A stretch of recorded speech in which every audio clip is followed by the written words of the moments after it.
Koto mali monokinke Abdul Hakim Opolot imam lo rumo jamia mosque abalebe ayongo la suban nestungana na search aronis kosoda chamon aswamungonwe koto la suban bala nana yo kutuba lo nana shomi bala bonebe ayongo Lokasuban narai eduna para ngini na mambobo ed moye tungana ni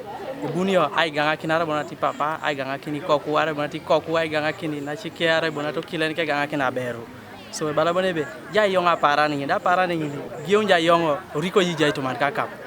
mira kaulo na jay to anare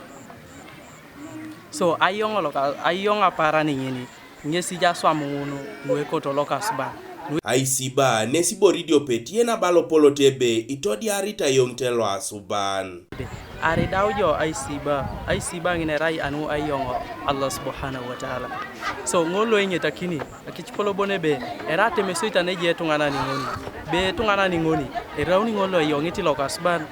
etungana ni ngoni erauni le vareti Lokasuban kichpolo bonebe ne biliajo ado preparan je siba do preparan ara para sa ke sepolo bonebe itodu jo bonebe joto man ko taw kon mam jo I just ke dai lele bangin na yongo Lokasuban alio kelo ediopet ko ngare no Isiriamun ko rungo jamia mosque nges abalebe ibusa kiti Isiriamun ai rich ai choreta ara ingon noeli monokinete silipaka kech kesi ni rara jakret ni nera retona lo silip yongar ne kus Kodja estimati akiro to mbale raibor ne pola ne mono sette jo kator mono ja Lokasuban Isiriamun lucheda kesi ja unitos alimono kinike Opolot jewt ngakrong ne jay ala no na raibor jewt ngakrong ne jay ala nara ala ne sidarti no ikorli puto no salo roko ala darti inshallah mina Lokasuban no nara koto ngene sidara no ikorlo koto ngakero to no dunia lo to era kiro to nginwa ejoyi angini wai aramam ji jawtu Lokasuban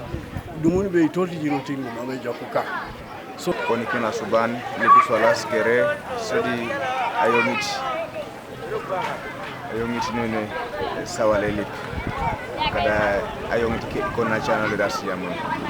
Al-Fitr nes inumnumeti Isiriamun kangoli karu akaulo nangetakin elapa lo isibalo ka Ramadan Kanuka TV East Patrick Eteu kwa Muria